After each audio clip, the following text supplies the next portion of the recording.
Morning, everyone. Okay, I'm making the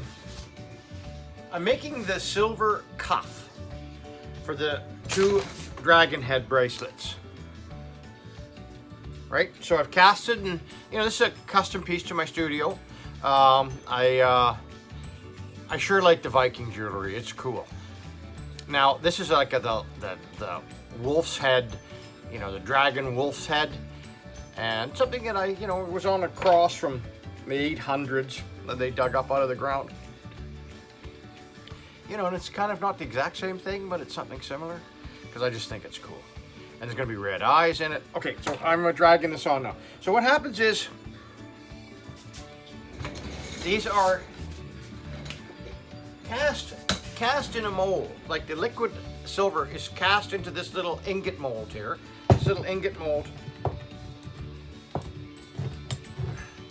opens up, and so you can set the size. You can make nice little squares. And so I think I've already pointed out that I've got several little jars ready with roughly 15 grams of silver, sterling silver, so that each piece is relatively identical, because once we get them through the rolling mill, they're all going to be the same diameter. So if they're 15 grams each and the same diameter, theoretically they should all be the same. Okay, now, but this one here has got a flaw in it. So what I'm going to show you is that the flaws, instead of remaking this one, sometimes it's quicker to remake it. Depends how bad it is.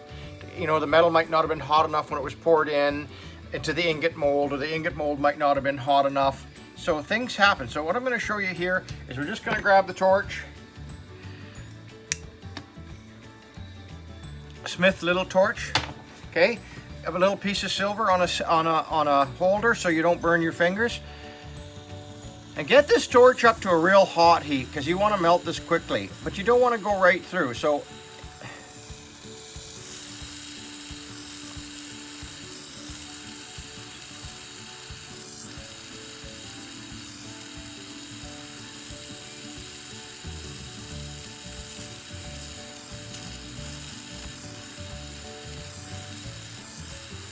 okay, so, and I hope it's, I'm trying to get it so that, okay, so I used a bit of base sterling silver, and I actually melted it into the silver rod here. Okay, so now let's not touch this stuff with your bloody hands, and we throw this one into the acid. You know what we should do? We should quickly anneal them all so that they're all red hot. And let's get the basket out of here so that we have the whole room of the pickle pot. Okay. Thank you, Lisa, for letting us use your bench. Okay. The Italian. Okay, let's get those annealed. So what we want to do is bring them up so that they're red hot, and then quench them so the molecular structure gets realigned.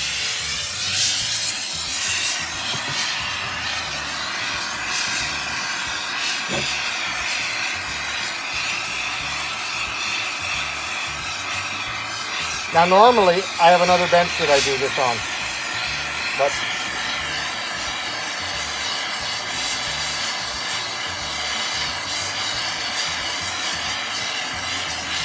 you see how they're getting,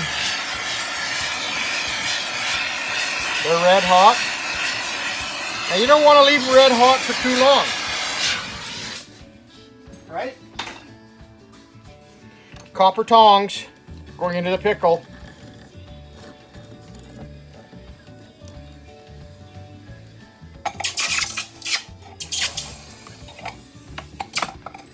Okay.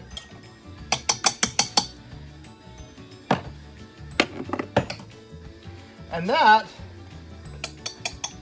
makes them really soft. And so I'm going to file down. I should wash these off though before I.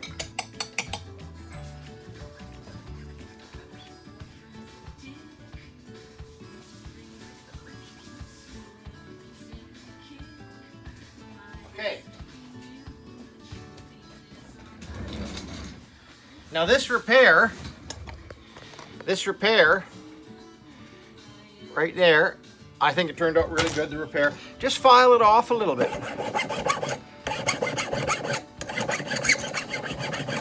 So you don't got a whole bunch of excess of metal there, because it did, I put a little bit extra in there. Now,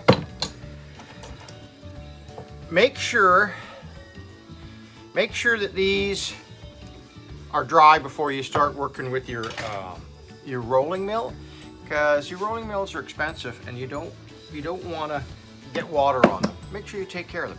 Okay, that video is long enough, so I'm gonna hopefully I kind of got you guys interested in me making the bracelet, and you're gonna tune in. I'm gonna post these on YouTube, so follow me there. Okay, so you saw me do the repair to this piece here. These were both the same. These all three were the same length at one point, and so after I annealed them, you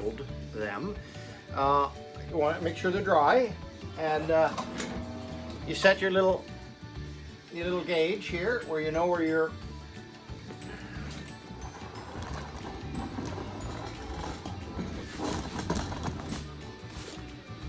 set your little gauge right there, so that you know where you're working. Okay.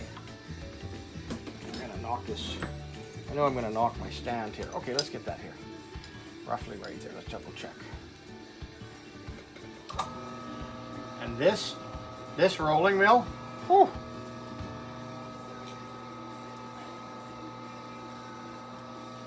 it makes short order of this, you guys.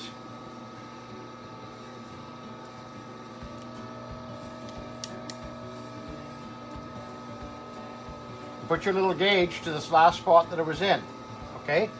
Now look at that, okay? Now that, not very pliable. It just starts to get a little, it's called work hardening. The molecular structure changes. When you draw something out that's this long and make it this long, the structure of the molecules actually get stretched and they become hardened or more brittle.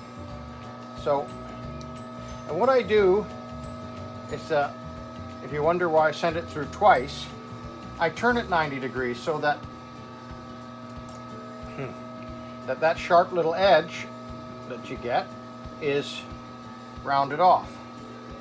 Okay, so I could tell by how it's starting to feel that it's getting work hardened. Okay, so look at these. They're the not practically. They're the same length within ½ inch or so. So now I'm going to run this one through again, and then we'll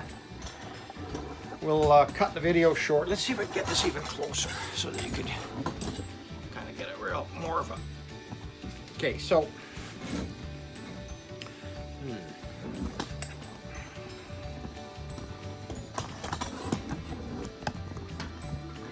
see how I got the gauge? That's where I went to. So, but I know we're back here somewhere. Now, like I say, I'm going to try to work around the camera. Right, that, and then I've turned it 90, like the square way, like this way here. I've turned it 90, and I'm putting it in the next section in the roller, and I'm working my way along. Like I say, this Italian rolling mill, it is just premium. On this side, on the other side's a flat roller. Okay, look at that. This thing just hums along. Oh, now, where's it?